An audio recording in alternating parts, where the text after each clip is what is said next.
আমার চ্যানেলে তোমাদের স্বাগত। আজ আমি একটি নতুন ভিডিও নিয়ে চলে এসেছি, সেটি হলো সন্ধি। সন্ধি কিছু মুখস্থ না করেও কিছু করা যায়, সেটি হলো শিখবো আজকে। চলো শেখা যাক। ভিডিওটি প্রথম থেকে শেষ পর্যন্ত দেখার অনুরোধ রইল। নাও শুরু করা যাক।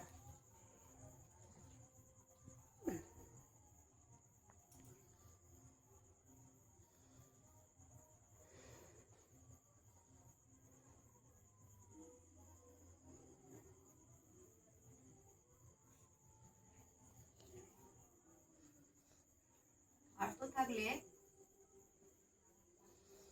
স্মৃত হয়।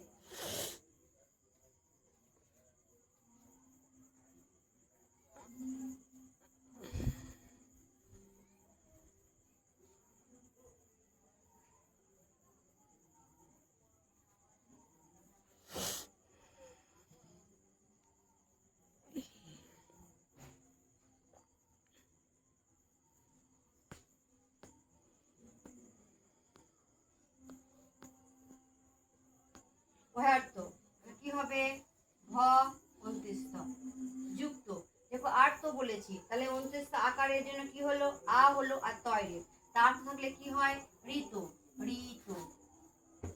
শীতার্থ তাহলে কি হবে? এখানে শীত যুক্ত। দেখো আকার আছে, আকারের জন্য কি হয়ে গেল? আ, তাহলে আর্ত, তাহলে কি হবে? ঋত। কৃষ্ণার্থ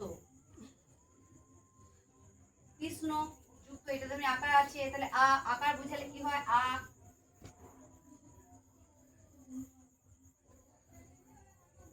ঋত। গীতার্থ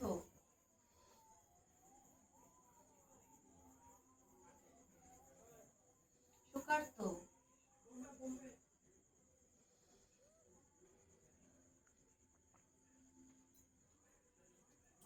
দেখো আমি আবার রিপিট করছি। ভয়ার্থ ভয় যুক্ত ঋত। আকারের জন্য কি হয়েছে? আকার আছে আর্ত, আ তৈরি আর্ত হয়ে গেল, তার সেখানে কি দিতে হয়? শীতার্থ শীত যেহেতু আ আছে, আকার আ মানে কি? আকার, শীত যুক্ত ঋত। কৃষ্ণ যুক্ত ঋত। গীত যুক্ত ঋত। শোক যুক্ত ঋত। শোকার্থ।